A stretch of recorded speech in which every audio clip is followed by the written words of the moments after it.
नमस्कार, मैं यशोदा मेरे चैनल कार्मिक कनेक्शंस में आपका स्वागत करती हूँ। नक्षत्रों की श्रृंखला में आज बारी है अश्लेषा नक्षत्र की। तो चलिए चलते हैं एस्ट्रोलॉजर चारू चंद्रा जी के पास और जानते हैं अश्लेषा नक्षत्र के बारे में। नमस्कार। आज हम अपनी नक्षत्रों की श्रृंखला को आगे बढ़ाते हुए बात करेंगे आश्लेषा नक्षत्र के बारे में। आश्लेषा नक्षत्र हमारे राशि चक्र का 9वां नक्षत्र है और यह तब होता है जब कर्क राशि में चंद्रमा 16 डिग्री 40 मिनट से लेकर के 30 डिग्री के बीच का हो। तो जैसा कि हमने पहले भी आपको बताया है कि किसी भी नक्षत्र को परखने से पहले हम उसकी 3 कसौटियों पर उसकी जाँच करते हैं। पहला, आसमान में बनने वाला उसका जो शेप है, जो उसका आकार है उससे।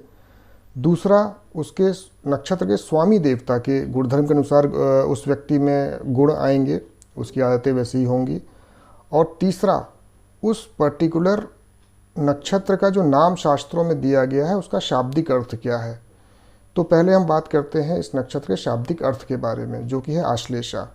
आश्लेषा का अर्थ होता है चिपकने वाला, स्टिकी नेचर, आलिंगन या गले लगने वाला जो नेचर होता है वो आश्लेषा नक्षत्र में पाया जाता है।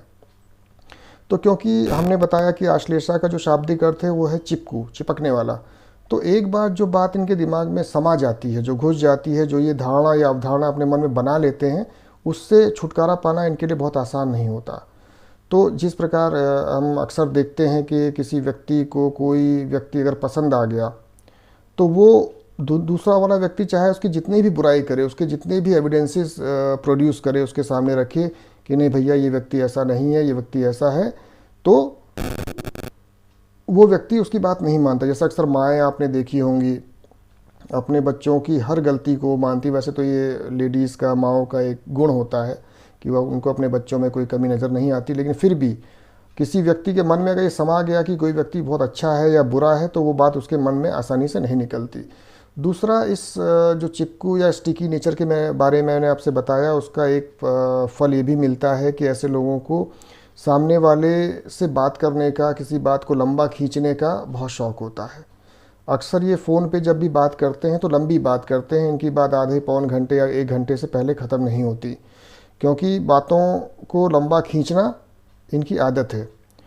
तो कभी कभी क्या होता है, सामने वाला जो इनसे फ़ोन पे बात कर रहा होता है वो काफ़ी बोर हो जाता है, उसको लगता है यार कहाँ ये बंदा मुझे पका रहा है, बिल्कुल परेशान हो जाता है। लेकिन फिर भी एक तरह से झेलने वाला नेचर इन लोगों में पाया जाता है।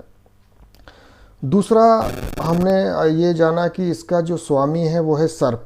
सर्प मतलब फुफकार मारने वाले, अटैकिंग मैनर में बात करने वाले, जहरीली या चुभती हुई बात करने वाले, टू द पॉइंट बात करते हैं। ये किसी में कोई शर्म या लिहाज ये लोग बहुत थोड़ा कम करते हैं, सीधे मुंह पे बोलना इनकी खास आदत होती है। और इनमें एक ख़ास बात ये भी होती है कि ये बातों को घुमा फिरा कर करते हैं, अपना काम निकलवाने में मैनिपुलेटिव होते हैं। किसी भी तरीके से घुमा फिरा के, इधर की बात करके उधर की बात करके अपना कार्य सिद्ध करने में ये सिद्धहस्त होते हैं। बाय हुक और क्रुक ये अपना काम निकलवा ही लेते हैं। जैसे अक्सर लोगों को आप देखो, कुछ लोग होते हैं जो चापलूसी से काम निकलवा लेते हैं। कुछ लोग बहुत ही पोलाइट हो जाते हैं किसी के सामने कि सर देखिए ऐसा है, ऐसा है, ऐसा है, और सामने वाला इनके जाल में उलझ जाता है और ये अपना काम निकलवा करके अपना उल्लू सीधा कर लेते हैं। तो ये इनमें एक विशेष गुण पाया जाता है। अब इस गुण के कुछ फ़ायदे भी हैं, ऐसा नहीं है कि ये सिर्फ नुकसानदायक ही है। इसके कुछ फ़ायदे भी जो मैं भी आपको आने वाले कुछ मिनटों के बाद बताऊंगा। दूसरा, मैंने आपको ये बताया कि इसका जो आकार आसमान में बनता है वो है एक चक्र, एक पहिए के अनुसार। तो बातों को घुमा फिरा के कहना, बात घूम फिर के उसी बात पर आ जाना, मतलब माइंड में जो एक बार बात घुस गई उससे निकल पाना इनके लिए बहुत कठिन होता है। अपने अपमान को ये बहुत आसानी से नहीं भूलते हैं, बदला लेने की पूरी फिराक में रहते हैं। ये इनका एक विशेष गुण होता है। और अगर आप इनको फिज़िकली देखें या इनको पहचानने की कोशिश करें तो इनको आँखों को छोटा करके देखने की आदत होती है। मतलब ये थोड़ा सा आँखों को या भौएं चढ़ा के आँखों को छोटा करके ही सामने वाले को देखते हुए पाए जाते हैं। तो ये इनमें एक इस प्रकार से भी आप पहचान सकते हैं कि ये जातक आश्लेषा नक्षत्र का है। अब जैसा कि मैंने आपको बताया कि काम निकलवाने वाला गुण इनमें बहुत अच्छी तरह पाया जाता है, इसमें काफ़ी महारत हासिल किए हुए होते हैं। तो अगर इनका जॉब प्रोफेशन ऐसा हो जाए तो इनको उसमें खासी सफलता प्राप्त होती है।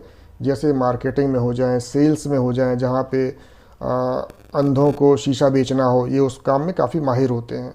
हर तरीके से अपना काम निकलवा के अपना काम ये पूरा कर लेते हैं। दूसरा, आश्लेषा नक्षत्र के बारे में जो हमारे शास्त्रों में बताया गया है, वो बताया गया कि आश्लेषा नक्षत्र की बहू अपनी सास के लिए अच्छी नहीं होती। वैसे तो ये कहा गया है कि सास की मृत्यु हो जाती है, लेकिन वो बहुत ही एग्जैजरेशन है, उसको हमें लिटरली नहीं लेना चाहिए। इसका अर्थ ये होता है कि ऐसी बहू जब भी अपने ससुराल में जाती है तो या तो सास की तबीयत खराब होना शुरू हो जाएगी, उसके काम बिगड़ने लगेंगे, या हो सकता है कि उससे इनकी ना पटती हो। तो इस प्रकार के गुण इनमें देखे जाते हैं जब भी इनकी शादी होती है आश्लेषा नक्षत्र वालों की। ऐसा ही आप आश्लेषा नक्षत्र के वर के बारे में, यानी कि पुरुष का आश्लेषा नक्षत्र है तो उसकी भी अपने सास से नहीं पटती है। उसका रीज़न बेसिकली यही है कि ये लोग अपनी बातों को टू द पॉइंट सीधे मुंह पे बोलते हैं, फुफकार मारने वाले होते हैं, क्योंकि इसका जो स्वामी देवता है वो सर्प है। अच्छा, इसके बाद हम ये पाते हैं कि ये लोग थोड़ा सा अंदर से डरपोक होते हैं, लेकिन बाहर से पूरी रौब झाड़ेंगे कि भाई हमें किसी से डर नहीं लगता, हम तो बहुत बड़ी ऊंची चीज़ हैं, लेकिन अंदर से ये डरपोक होते हैं। और इनमें गलत आदतें या गलत संगत में अगर ये पड़ जाएं तो इनमें गलत आदतों को अडॉप्ट करने की टेंडेंसी भी ज़्यादा पाई जाती है। दूसरों को ये हमेशा शक की नज़र से देखते हैं,